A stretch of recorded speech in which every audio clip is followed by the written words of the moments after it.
It is September 26th, 2018. This is the Wrestling Inc. podcast. I'm Glenn Rubenstein, joined as always by Justin LaBar to talk SmackDown Live, and Nick Hausman, our guest joining us today. He's the new managing editor starting this Monday at Wrestling Inc. Nick, welcome to the podcast. Thank you very much, Glenn. Yes, I'm looking forward to joining the old team here on Monday. This guy looks familiar. Yeah, I know this one over here. Where's your fancy suits or something like that? Where's your ties? Well, you know, it's a relaxed environment today. Where's your fake tie? Is I guess what I should say. It's not fake. It's called the proper knot. I know. It's like I grew up in Texas where I was bred a gentleman, and tying your own tie is just a thing. It's a masculine thing. You still tie your own tie, and then you put the proper knot over top of that. I don't know. That sounds like something I don't want to get into. I don't like it. You need to expand your tie horizons. Yeah, I just rolled out of bed 5 minutes ago, so you guys are way too fancy for me. Sorry, Glenn. Yeah, it's early morning here on the West Coast. Glenn, do you know how much Justin and I have done together? I do not. Do tell. Justin and I used to be the weekly talking heads for 120 Sports, which is now Stadium. We did 5 to 6 3-minute segments a week for about a year and a half on top of all of the other podcasting we've done. You found yourself, Glenn, what I'm saying is you found yourself in the cross storm right here. Hey, it's all good. Less talking I have to do.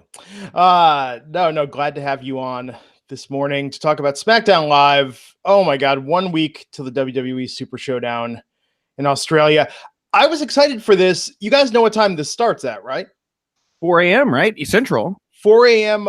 Eastern, 1 a.m. Pacific. Why are they promoting this so heavily? Their audience is not going to be watching this live.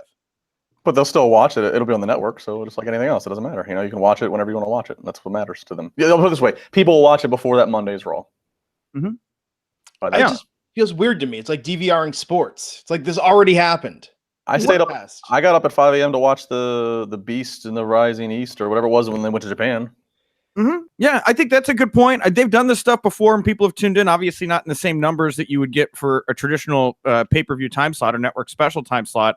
But I also think there's something to be said here about that really hardcore New Japan audience, which has kind of found it's found its stride. It's getting bigger, right? It's like this cultish thing in wrestling right now where people like to be. There's like a group of people that like to be up at 4 a.m. watching wrestling, controlling wrestling Twitter. They love it. And I think that, stuff like this, there's more of an audience for it now than definitely 5-10 years ago.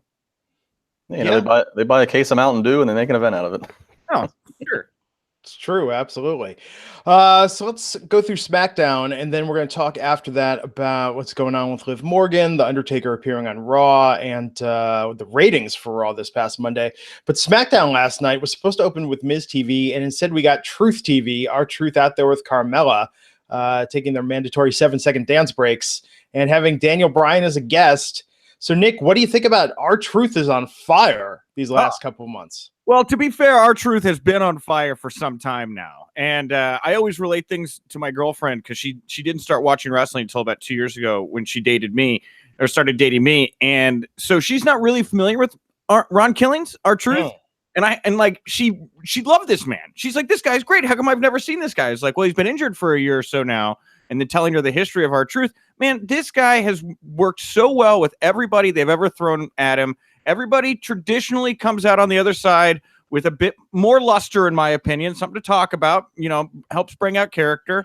And man, him and Carmella, I think, dude, people were way into that. How can you say anything other than this guy's just great right now? Yeah, the only person that didn't like the R-Truth segment was, and R-Truth with Carmella is James Ellsworth, the booking calendar, because now, Ellsworth was the guy who was perfectly paired with Carmella, but now we might have found a new flavor for Carmella, so we don't need to bring back Ellsworth. This was entertaining stuff. I mean, we've talked about it all summer long since Truth resurfaced on TV. That this is a guy, just look at his career and how, for the last 18 years, he's either been employed by WWE or TNA. That's with no gaps in between. That's pretty remarkable. Yeah. And he's had, he's worked in the Garden with The Rock and John Cena. He's had some pushes. So, Vince likes him. He's done the right things to stay around and a company. There's not many. Again, the turnover rate in pro wrestling obviously is just like the service industry or anywhere else. You don't last for too long. When somebody's there for a long while, you should really respect it, and you got to give respect to our Truth, who seems to make what could be generic comedy on the script, he seems to just make it R-Truth funny. Now, here's the only thing I don't like about this tandem. I'll be honest. I don't like the name, The Fabulous Truth. I think it's too wordy. I think that they should be Carmella, right? Yeah, I can see that. Carmella, sure. It's too word garbly. Like, it's too many words. There's too many letters there. I don't like it, right? But they don't think about this for longer than a second when they come up with these names. Carmella, it's right there. It's I know. the first part of his name, the last part of hers. These are the people that gave us Brazongo, you know. That's a good one, though. I like Brazongo. Well, it should have been Febreze, but, you know, it's taken. I guess. How many products can one man be? Febreze, Fandango? Those are things outside of wrestling. They're actual entities, you know? Absolutely. So this went into a match between The Miz versus R-Truth. Geez, I like... This is that thing 6 months ago. If you're like, you know, R-Truth's going to be opening SmackDown. R-Truth's going to be in the main event of SmackDown. The Miz versus R-Truth for the first of this happened twice last night between this and the Mixed Match Challenge. Nick, what'd you think of this match? You know, I enjoyed it. I thought all of SmackDown was really strong last night. You know, and that's the thing is, like, the first half hour was like 4 characters, 5 characters, maybe 6 if you threw Maurice in there. But, you know, she's kind of a ghost in the wings. But really just 5 characters that carried the first half hour of the show. And I was like, great. I'm locked and loaded. There's not much more to go. SmackDown's 2 hours. I thought this was an awesome. I thought it was great. I thought it very fun. You know, nothing to hate, in my opinion. Yeah. I was wondering this last night. Justin, tell me what you think of this. Is it that Raw is so long and middling and just such a slug to get through? Or is it that SmackDown is generally just a delightful show? Not by comparison. Well, I think it's a bit of both. I mean, and I think you do have to bring the comparison there. I mean, SmackDown is allowed to SmackDown is formatted as a traditional pro wrestling show. I mean, or pro wrestling in this day and age. It has the sports entertainment feel to it, of course, but it's 2 hours, which is a sweet spot for a weekly television show. The way they use characters is much to the liking of most pro wrestling fans, traditionalists, as I guess all 3 of us could fall in that category. You know, Raw is very much, it's what drives the promotional boat. I mean, you know, look at it this way with Monday Night Raw. I know you guys already did your Raw recap a few nights ago, but, you know, I mean, at the turn of the end of the second hour, so 9 p.m. Eastern here, where that's usually reserved for when the Undertaker's going to come out, if he's going to come out. That's reserved for Triple H. That's reserved for a big moment. Please take this in context, but they spent, you know, 10 minutes doing the Connor's Cure stuff. You know, not compelling storytelling. It's obviously a feel good. It's a very good charity. I've been involved with it here in Pittsburgh, but like that kind of shows you, like, Monday Night Raw is just the way it's formatted. It's hard to get through in terms of start to finish as a wrestling show because it's just not a wrestling show completely. There's a lot of other things that are going on there. So I think it's a little bit of both. SmackDown's just a sweet spot of 2 hours. It's formatted as a pro wrestling show should be formatted. Yeah, and I think yes to all that, but I also think the characters are stronger on SmackDown. Just to be blunt, you know, there's a lot of not mediocrity, but a lot of middle ground characters on Raw now. People that have been good guys one day, bad guys another, and people are kind of burned out. I think that on SmackDown, it's real clear cut who you're supposed to cheer for and who you're supposed to boo for. And I think that the characters are just more dynamic on SmackDown. It's noticeable to me how different SmackDown is. Yeah, this is the best it's been in the post Talking Smack era. This is the best that SmackDown has been by far. These past couple months. Becky Lynch attacked Charlotte Flair during a photo shoot, taking Charlotte out of action for last night's episode. This, to me, they tweaked it, but Nick, what do you think? What do you think of heel Becky and the way that they're playing her now, as opposed to how they did originally when the turn happened? You know, I think it's great that they've stuck to their guns on this. You know, they did the turn, and not like, you know, when Bayley turned on Sasha, then, you know, like I say, over on Raw, you got Braun was a bad guy one week, good guy the next year, the whole thing. You know, they don't really ever seem to want to let a good guy character fully turn and become a bad guy anymore. They always seem to pump the brakes on it in one way or another. And I don't know if, you know, they're trying to keep shirt sales up or appease children. I don't really know what the long con is there. I do know that this time, though, they said, we're going to make Becky bad. And I know a lot of people said, well, Charlotte should do the double turn, right? There should be, you know, Charlotte coming back. They haven't done that. They're keeping Charlotte, you know, as this character right now that's trying to carry some prestige and some grace. And I think it enhances what Becky's doing right now. I mean, I think these two are wonderful for each other. And I'm glad they're not trying to, you know, muddle up what's going on with the energy there. Yeah. Justin, did you like this vignette backstage? I did. I did. I like it. I liked, again, everything Becky Lynch is doing. I like the attack. I like the, keeping the belt on. I just, the whole thing. I'm glad the photos surfaced. I like the touch of the photographer just kind of documenting the whole thing. I mean, it's almost, I hate to say this, but it's kind of like each week I watch on eggshells if there's such a thing, meaning like, okay, we've had 3 really good weeks in a row with Becky. Can they do 4? And they do it, and then I get excited. That's what I'm saying. There's no break there, Justin, right now. They're sticking to it. And you're a smart guy about all this stuff. They don't really do that often. They don't let people really become bad guys after the turn anymore. They always pull the brakes back a little bit. Yeah, and then even, and I know we'll get to later, even just and just the little things that Becky Lynch is doing, even later when she comes up to Lana after the whole Milwaukee thing, and she just kind of Milwaukee, and like just kind of makes fun. I mean, it was just so perfect. It was like, what a great bitch move here. She's great. She's absolutely fantastic. I'm already angry about whenever this ends because it will be too soon. This championship run. She should hold the title for a year. That's what I'm saying. This better just not be something where Charlotte gets it back in Australia or Evolution. So Sheamus versus Big E last night. I love how they said for the first time on this brand, because they ran this into the ground on Raw. Nick, what'd you think of this one-on-one match last night? Yeah, again, I looked at it and I was ready for the show to change up its pacing. I was like, okay, the show's been going really well, and all of a sudden, here's 2, acts that I really like. And again, it was like I don't have to think too hard. I really like the New Day; they're awesome. And F the bar. I hate these guys, right? And I saw their little "You Are LaBar" or whatever video they did for you, Justin. Not to rip on your boys here, but they're unlikable. And it's a real easy. It's a great chemistry they have. Everybody, the pre-match stuff was great, I thought. And then, as far as 2 big dudes just, clobbering at each other, I thought the match was very, very fun as well. It was reminiscent to me of kind of the opening of the show where I was just like, good mic work. I'm easy. It's easy to follow these characters. Everybody's having a good time. I enjoyed it. I thought it was a lot of fun. Yeah, it's not hard to follow. You got the guys, you got the European hooligans who are easy to dislike because they got the funny, they look funny and they talk funny, and then you have New Day who's comedy and who's all about the people and all about having fun. It's an easy thing to understand. There's no you can I guess to bring Nick's girlfriend into this, you can sit somebody down who doesn't know a lot and they can clearly understand what's going on. Here's a group that has a lot of fun. Here's a guy that nobody likes. He's the bad guy. He's the bully, and there we go. Mm-hmm. Exactly.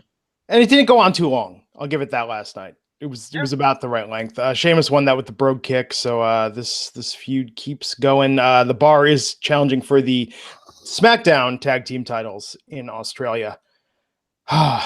See, I think that pay-per-view should just be the joke of it. They all come out there and everyone's just exhausted, and they just sort of half-ass through the entire thing, talking about, oh my God, that was a long flight, and we get a 5-hour pay-per-view of people just sort of slap fighting each other. Sure. Yeah, they're all real tired. They're all like sleepwalking in the ring and just kind of going through the motions. That'd be weird. Well, no, that's Monday Night Raw. I mean, but for a pay-per-view, even more exhausted than that. So the Super Showdown's on a Saturday. Where are they for Raw? Because that's going to be a hell of a turnaround, 48 hours if they're going back to the States for Raw. Are they here in the States for Raw 2 days later? That is a good question. I do not know. I'll find out. You guys go about your business. Okay. You know what I'm going to do? I'm going to tell myself I'm not going to stay up and watch the whole thing. I'm going to stay up and watch the whole thing on Super Showdown. It's just the way it's going to go. Please don't let us do a podcast after that. Immediately after. That's all I'm asking. You want to see me tired? That will be the most tired I've ever been on this podcast. Oh my God. Last night, Lana, Rusev, Aiden English, Milwaukee. The confrontation, Aiden explaining why he turned his back on Rusev, saying the problem has been Lana. This was different and setting up a reveal that Aiden is going to do next week about what happened in Milwaukee. Now, I went online. October 24th, 2017 was the last time SmackDown Live was in Milwaukee, Wisconsin. On that show, Lana was the only one of the 3 that appeared. She was ringside with Tamina for a fatal 5-way to decide the women's team for Survivor Series. Justin, do you think the payoff to this is going to be good? I don't know. I don't know. I'm a big fan of Rusev and Lana, and even Aiden English to an extent. I don't know. I'll be curious. You know, what does he drum up? Does he actually drum up some like GTV type surveillance video where it's him and Lana, or or or is it going to be like somebody? Is it going to be like Tyler Breeze dressed up as Lana and he's trying to portray it? I don't know. But I thought this was fun last night for what it was. I always like the old fashioned soap opera cliffhangers, and thank God, the mayor of Milwaukee better be giving WWE a cut because Milwaukee. I mean, how many times have we said and typed Milwaukee in the last 12 hours, and then people were chanting Milwaukee in the crowd in Denver, Colorado. I mean, like this is the biggest thing WWE's done for Milwaukee since Austin 316 speech at the King of the Ring. You know what I mean? So this is.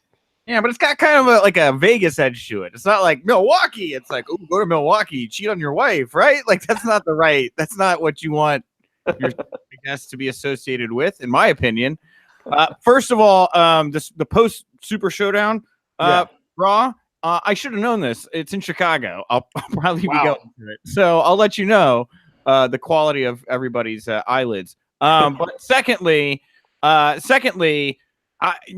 three, and I hate to just be like, wow, what a great show, but I really did enjoy SmackDown last night. Everything that these three have done together has been gold. They haven't really dropped the ball with anything, and it's so hard in WWE to take everything you're given and just make it work. I think that Rusev and Lana obviously have a natural chemistry. They're married. Rusev has really kind of found his voice, but Aiden English, you think about where this guy was, after the Vaudevillains, and he was by himself adrift. What do you do with this guy? He's completely reinvented himself, and to see him now like almost in the driver's seat of this program where he's the lead antagonist here, where he's revealing things, that the focus is more on him, and he's taking it and he's running with it. I'm so happy for him. I'm happy for these people. I think it's a real fun story. I think they're all going to do great.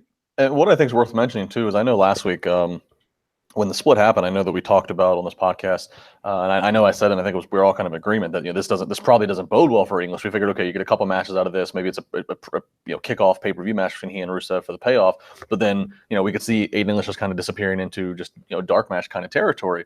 But it was encouraging, one, as you said, Nick, that there's focus on him, that he has the reveal, that he holds the cards, but also little things that they didn't mention: the Happy Aiden Day T-shirt, the Aiden Day, the mic flag, like.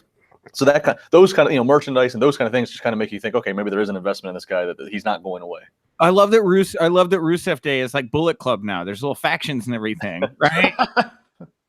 Yeah, it's like Aiden's the Tama Tonga of SmackDown right now. And by the way, his color scheme, that's the Chicago flag. If you didn't catch that, I did catch that. Yes, he did theater in Chicago, correct? He went to Columbia. I have friends that took voice classes with him, and he hosts barbecues here that my comedy buddies go to that I haven't gotten an invite to, for what it's worth. He obviously doesn't do the barbecue shirtless. I don't know. Maybe, I don't know what he does there, Justin. I haven't been there. He's competing with Sheamus for the pale comparison.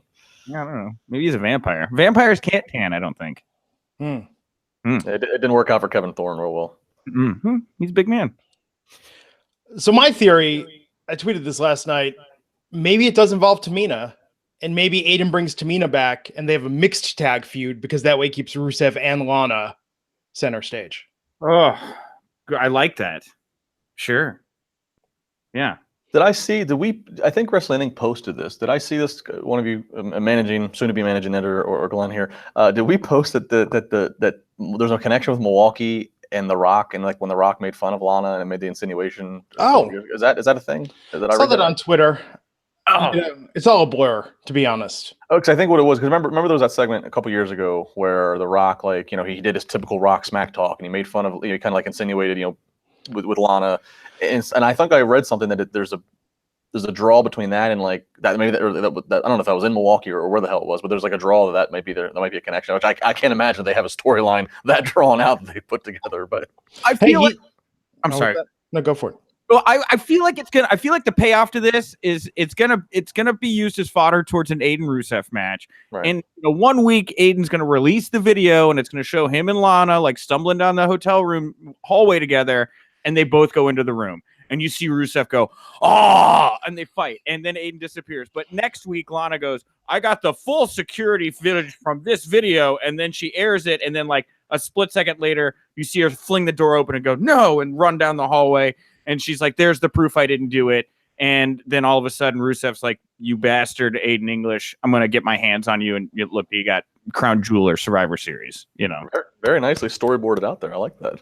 Well, I mean, that's straight 90s Attitude Era stuff. They did that all the time where they show half the security video and the next week they'd come back, here's the full security video. And then those two guys, you got, 2 to 3 weeks worth of decent emotional build, and then they punch each other in the face. Maybe there's going to be a surprise Enzo return, and this has to do with, Lana luring him to a hotel room again. That's what they're doing. Mm-hmm. Yes. Yeah. 100%. They're bringing 100%. in 100. What's Enzo up to these days? He's a rapper, isn't he? He's on Instagram. I see all the time. He's like going live on Instagram. He's not doing any more indie stuff after that. He doesn't even look like Enzo. Like if you look at Really? him, he's totally, he's totally. I mean, it's him, but he got away from like a lot of his trademark things in his look. I think. I think he spends a lot of time at parties that I would never go to, that go into the late hours of the night. So that's what I think. Yeah. So anyhow, next week, SmackDown, we'll find out what happened in Milwaukee. Last night, Asuka, Naomi versus Mandy Rose and Sonya Deville. The Iconics were out there first. The Iconics are going to have a match versus Asuka and Naomi in Australia. Nick, when do you think they announce the women's tag team titles? You got to be soon. This out too long. Yeah. Got to be soon. Evolution, right? Crown the first tag winners ever in a gauntlet match or something like that. I mean, it's noticeable how they've been pairing people off. Noticeable. Yeah. I mean, it's like I said last week. I think Naomi Asuka is just obvious. They need to build depth of different teams because they're going to do a tag division. It's the same reason as I said why they brought the Riot Squad and the other female trio late 2017 last year. They brought them up to the main roster suddenly is because they needed depth of girls that you've seen on TV to fill out a 30 woman rumble. So that's all it is. It's for filling out depth. And I think once we get past Super Showdown and Evolution is the next thing. I think that's when we'll get the build in announcement of tag titles.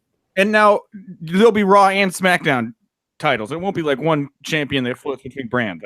I don't know. I see that's when you really think about that. I don't know. I mean, they have enough talent to do it. Like they have enough physical bodies, but that seems to me really, really crowded. I would almost rather just one tag title, and then if they have a women's only show on the network, that's where those tag titles can be mainly.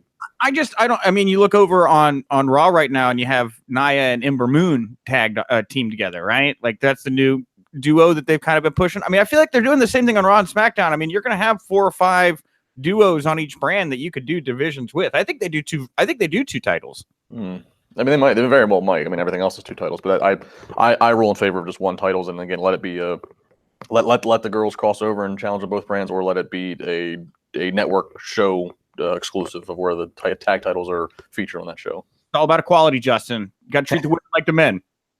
You're talking gibberish. So I've heard. Yeah. Oh, Shinsuke Nakamura versus Ty Dillinger last night. Good to see Ty getting a match on TV.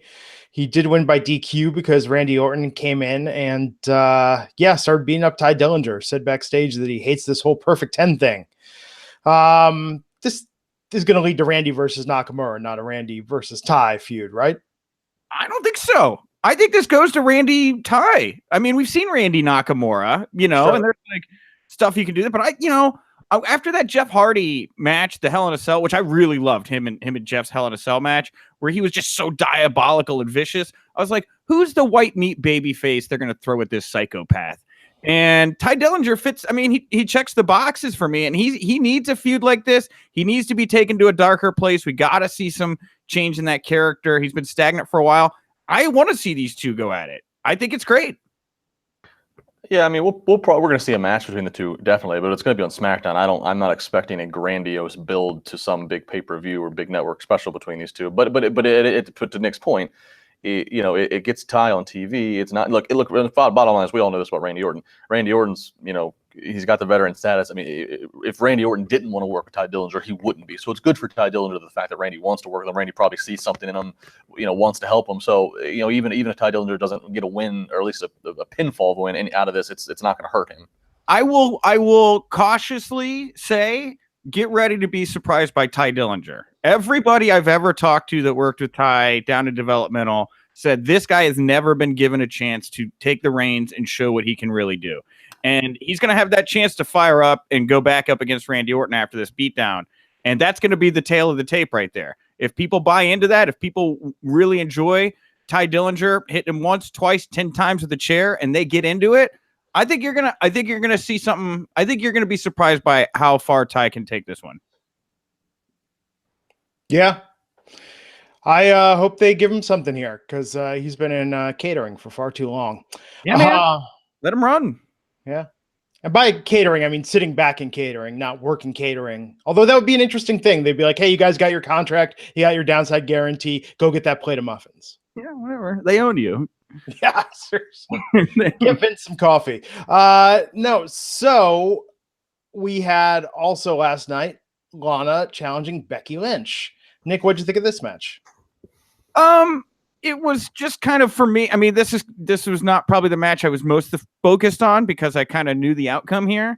Becky's great. Lana's, in an interesting situation right now. This was more just kind of a bump to the spot that I think Justin was talking about, where Becky got to get the edge in on Lana afterwards about, hey, Milwaukee, and advance her thing and then get some more heat for Becky.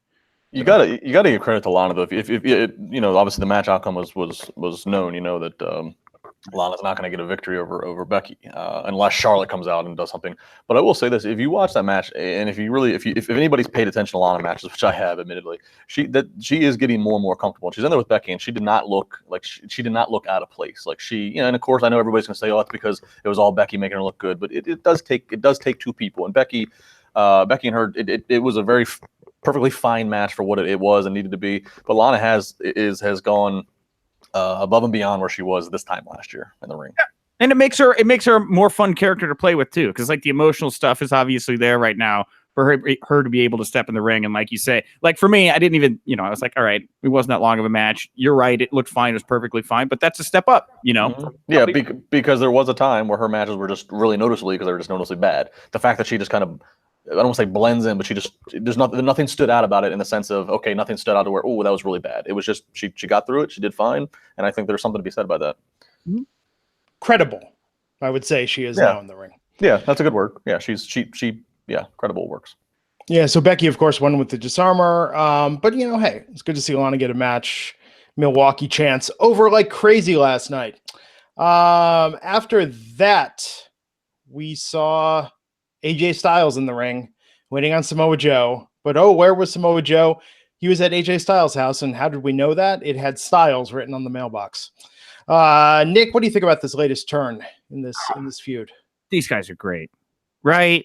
I mean, Joe's just doing the best work we've seen him do in WWE, in my opinion. AJ needs these kinds of opponents right now to keep his title run interesting. He's been how long has AJ been champ now? 360 days. It's a long time, right? And you got to, in order to have a title run that lasts that long, you got to keep finding new ways for people to push your buttons. And I think that right now Samoa Joe is just that guy who's got so much history with AJ and knows how far he can take it, and they're so comfortable with each other. Stuff like this I'm okay with. I know that some people, this isn't their cup of tea or whatever, but I think this stuff's good, man. I'm all for raising the emotional stakes, and it's hard to do, especially with as far as they've taken it. But I think this did the job, going to the dude's house like that. Justin? Yeah, it was another. We had the Aiden English. I'm going to show you the videotape of what happened in Milwaukee next week, and then this was another Attitude Era kind of soap opera feel to it, the way they ended. Obviously this is not original. Nothing really is anymore. I mean, obviously they've done this. We've seen many a times, at least a handful of times, if not more, guys going to the other person's house. I mean, but it works. It works. It's not overdone. It's not like we see it every 6 months or something.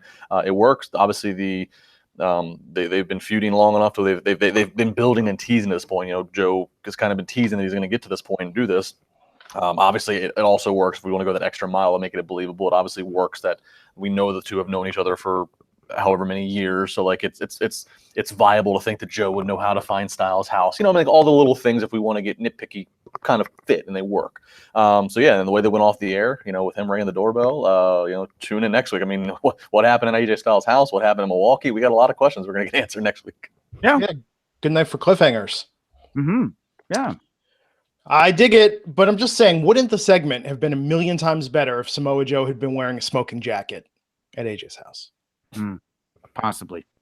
Actually, definitely. I'm going to say yeah. Samoan Hugh Hefner. Well, it would have seemed like he was already in the house as opposed to he was preparing to go in. It would have added a whole other level of like. I like the fact that he was lurking outside and sitting on the porch. I like that preparing to go in, because there's nothing more scary than the anticipation that an intruder's coming. Once the intruder's in, then it's fight or flight. I like that lurking kind of feel. That's the way to end it. I remember thinking this last night, and I don't know what this means. I'll just bring it up, but he's giving me kind of a Brian Pillman vibe. Oh yeah. I'm getting kind of a Pillman vibe off Samoa Joe right now, and they physically look nothing alike, but I think it's just this kind of weird intensity that they carry. It's in their eyes. It's weird. I dig it. Does anybody know if Wendy has a license to carry? She shoots him? Jesus. Come on. Pillman. I'm thinking about the Pillman segment. Oh, that's right. Sorry. I didn't even think my own thing through. Oh, man. No, I think this has all been great. Okay, but here's the last bit before we wrap talking about SmackDown. They said it's going to be no DQ, no count out at Australia at the Super Showdown. But that last match they had at Hell in a Cell, DQ or count out had nothing to do with it. It was the finish of who tapped before who was pinned. How does this fix the problem of that last match in giving us a decisive winner? You know, a Hell in a Cell match ended in a non-finish, right? Yeah. And like, I think that was the nail in the coffin for anything, right? You could just end a match now. So, it's a, you know, I hope it does carry on. These two work so well together. I'd be interested to give them a little bit more time to see how much further they can push it. But if this is the end, you know, I hope they go to war. You know, give them the landscape to do it. Yeah. So, good episode of SmackDown last night. Raw this week, historic low rating. Just when they think it can't go any lower, somehow they managed to do so. And, God, Nick, what do you make of it? You know, a lot of people online saying this is the reckoning. This is the wake-up call. 2.4 million viewers. 2.35 million viewers. Pardon me. Man. I mean, is this finally catching up with the WWE, the substandard creative, especially on Raw?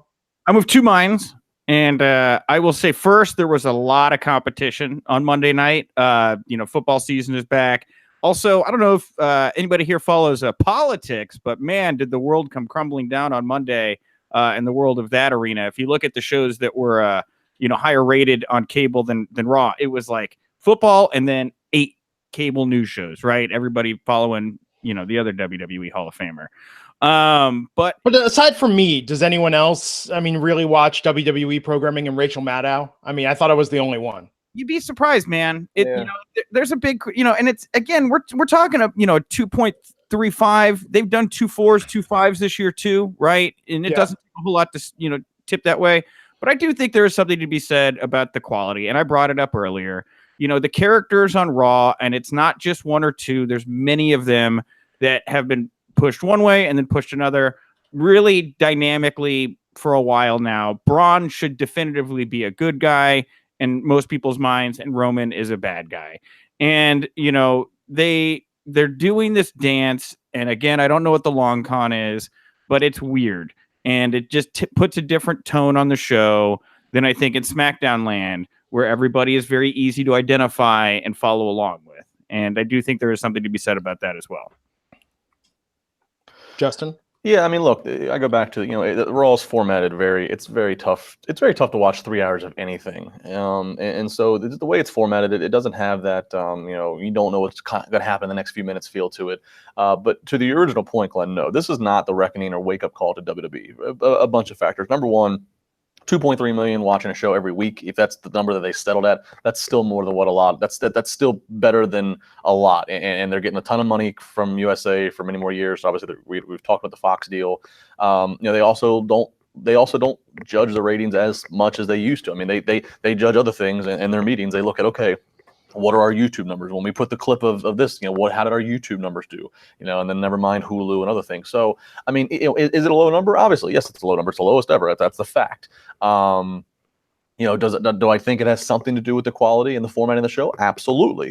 But I also think that there's a lot of other factors that are perpetuating it, all the ones I just noted, and so I don't think that I don't think it's gonna, it's not gonna cause some big massive overhaul that's gonna happen like next week. That's just not gonna happen much. I know some people who like to rag on WWE want to think it's going to happen, or think that Vince needs to step down and hand over his booking pen. That's just not going to happen. There's just a lot of other factors. I mean, yeah, again, quality and formatting definitely need to take some ownership to the lower, the reason why some people aren't watching live and why they might just find a clip on YouTube, or why they might just watch this podcast and take away what happened. But it's not going to cause some massive change that people might be begging for, some revolution, so to speak. Yeah, and I think it's worth noting here, and it's funny. Oh yeah, I did it right. As soon as you brought up the YouTube numbers, Justin, I decided to hop on over here to WWE's YouTube channel. The opening of Raw, the Dean Ambrose gets an unexpected offer segment, which I believe was the opening of Raw, correct? Where they come out and they say, "Hey, why don't you join us?" Yeah. 2.5 million views for that video on YouTube. And I mean, there's multiple videos here that are hundreds of thousands of views. And then SmackDown last night. Oddly enough, maybe not oddly, highest rated video from SmackDown last night was Aiden English shocks Lana. 414,000 views. Outdid Smojo invades AJ's home. Oh, wow. Yep. There you go. Yeah. I mean, it's like, again, WWE Monday Night Raw is from start to finish as a whole the least entertaining that I can remember being in a long time. There's some really bright spots in little places, but then it's hard to find those bright spots sometimes because there is so much other stuff that's like, But again, I'm telling people, like, not what they want to hear, but I'm telling them what I know some of what WWE's perspective is, which is, okay, so the same amount of people that watch Monday Night Raw also just watch that one YouTube video, and it didn't cost them anything extra to produce that extra YouTube video. So like, to them, that's what matters, and that's just the nature of the beast these days. No, it makes sense. Well, perhaps if Raw were more dangerous, more people would be watching, and that's why the WWE has confirmed Liv Morgan got a concussion from getting kicked in the head by Brie Bella the other night on Raw. I don't know. We talked about this the other night. Brie gets a lot of crap online. Nick, do you think it's warranted? Do you think Brie's at fault with this? Brie's not been in the ring a lot in the past couple of years, right? She's just coming back. I have no doubt there's some ring rust in this. There's so much timing in wrestling. Even the little stuff that looks easy requires so much timing. Was Liv's head down? Was Brie's foot out of place? I don't know. Justin, I haven't really been poking around as much, probably because I'm a little vacation minded at the moment.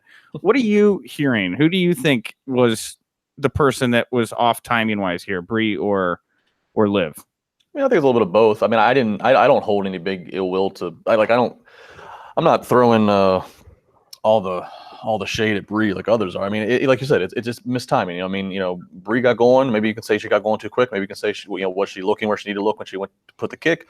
Did Liv drop her head down to the level of where Brie's kicking? I mean, yeah, there's just so many things. I don't really think. I think some people tend to forget. Okay, we've seen Seth Rollins injure somebody. We've seen Nakamura waxing in the face. We've seen AJ Styles, obliterate the Miz's nose with a springboard forearm. I mean, and we don't ever dare question the wrestling abilities of those guys. Now, I'm not saying Brie Bella is on the level of any of those guys, but my point being, it's wrestling. It happens. There's no way you're going to be in the ring 4 nights a week for as many weeks as they are, and the probability is insanely high that it's going to happen. You're going to have miscommunications. It's unfortunate what happened. The few people I have talked to talent-wise at WWE, and none of them really, they're saying it's just another night. It just happened. It's unfortunate, but it's none of them are. Nobody's saying, "Oh my God, we got to get Brie Bella never in the ring again." It happens. It can happen to any one person on any night.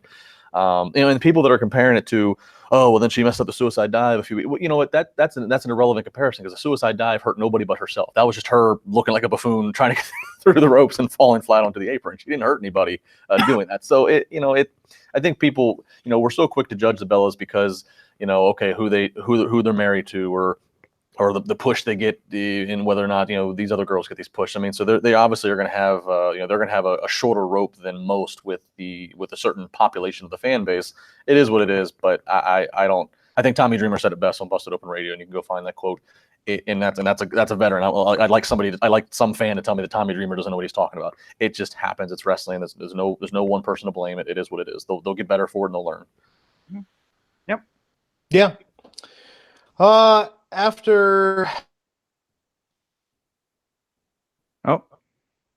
midnight. Froze up a second there, Glenn. Glenn, we've lost you. Yeah, you're freezing on me, Glenn. You sounded like this. You were like,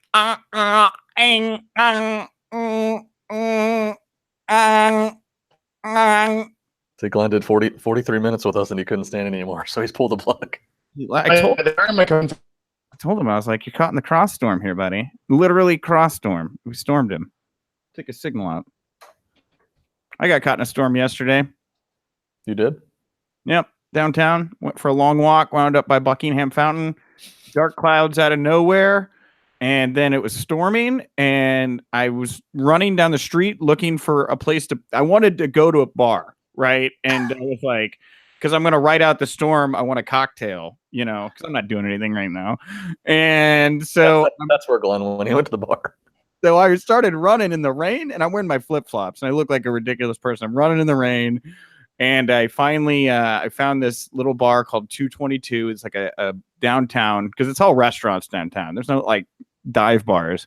Found one, ducked in, covered in rain, got an old-fashioned, Justin, and sat there, soaked, looking out the window with my old-fashioned. And your mustache.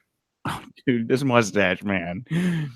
I walked out the other day, and Liz, my girlfriend, didn't even recognize me. She was like, "Oh, who is this person?"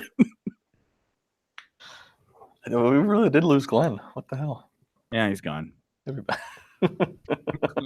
it's all a big rib on you for your first day. Yeah. Should I come back? When he comes back, I'm gonna be like brandishing this knife that I keep on my desk. Is that a good idea? Scare him away. He doesn't even know what's going on. I hope he tunes in right now. Yeah. How have you been, Justin? I'm good. As the world listens to our small talk, I'm good. I'm having fun doing this. I'm just counting, waiting. I gotta find the chat for this video. I'm sure people are probably going nuts that he's gone. I don't know. What is that? It's my Okada Bucks. Are they watching us right now? Are we streaming? Yeah, we're live streaming. I gotta pull I think he watches the chat. I gotta find. I'm sure the chat are. Are we live streaming right now? Yes, we're live right now. Yeah, we're live right now. The world is listening. The world is watching. Actually, they're watching. They're looking at your mustache, probably. Dude, my mustache, man. I love this mustache so much. It's where I hide my secrets. I put them in there and I pull them out from time to time and I let them escape my lips. Well, since people are watching right now, I kind of knew people were listening, but I didn't think too hard about it. I should say that these are my Okada Bucks, as I'm showing off the things on my desk. They're from All In, and I got given to them. I got a stack of them given to me by a friend, and they're great. And if you find me out and about at a local Chicago independent professional wrestling show, maybe I'll give you one. I carry them on me sometimes. Hey, everybody, I'm back. Can you hear me okay? Yeah, kind of. Hey, guys, can you hear me? Oh, my God, it's Raj here. Raj. Wow, Raj is dropping in. Yeah, pay no attention to the man behind the curtain. No, my internet connection just died. I know we were close to wrapping up anyhow, but let's talk about the Undertaker who's going to be back at Raw on Monday night. Yeah, I can't hear you guys. Oh, I can hear Glenn, and I heard Raj. I heard Glenn. I heard Undertaker this Monday. Yeah. Do we have the details on that? Someone have that in front of them they can call that? I don't know if there's any details other than he's there. It's a go-home show. So I would fully expect, obviously, I would expect that would be, like, that's the one thing. We haven't seen him and Triple H in the same room for this bill. We've seen him and Shawn. So you got to think that I don't know. You'd think that you'd see him and Triple H in the same segment. This would be the one to do it, right? That's my thought. Mm-hmm. Hey, guys, can you hear me? I can hear Raj. I can hear Raj. Figure I'd do a quick run-in since Glenn's having some issues. Hey, buddy. No, I'm back. I'm here. You're back. All right, cool. Do you have thoughts on this, Raj? Do you want to chime in on Undertaker? Ah, Oh, Raj. No. Yes. No. No. Somebody dug his hole and took his soul. He's gone. So the Undertaker, I don't know. I'm excited to see what they do here. I don't really have any expectations. We've seen Undertaker and Triple H do so many things over the years. We know the promos will be good. I don't know. I mean, they're not going to take it as far as like Samoa Joe. We're not going to see a like Undertaker cheated with Stephanie type angle with, you know, Lana and Rusev. I don't know how you make this more personal. It's kind of been hinted, I guess, that this could be like a retirement match for Triple H, right? I don't know about that. I mean, I think we are going to get, I think obviously, I think we all see the tag match that's coming, and WWE's basically confirmed it for Saudi Arabia. And then I think after that, I think we legit are going to get Shawn Taker, and I think we, that looked like a Mania match, but I think we're going to get it sooner. I think we are going to get it maybe as soon as Survivor Series, and then we'll see a little bit more Shawn Michaels after that. I think we are going to see the Shawn Michaels comeback tour. I'll tell you what, if I was WWE, this is how I'd map this out. I would do Shawn and Taker at Survivor Series. Let that be Taker's last match. Let that be, let Taker's last match be against Shawn. Let it be at Survivor Series where he, where the character debuted. And then I would let Shawn Michaels go ahead and do Rumble. Let Shawn do Mania, which he probably will against, I would think, maybe a Bryan or a Styles or one of those dream matches. But then put Undertaker as the headliner for Hall of Fame this year. Because the WWE's gonna have to combat against Ring of Honor and the other things running this year, especially at the Garden. That's a way to combat. Is you want to get butts in the seats for Hall of Fame? Have the Undertaker go in and have the Undertaker give his big speech. That's a draw there. I think we're gonna get the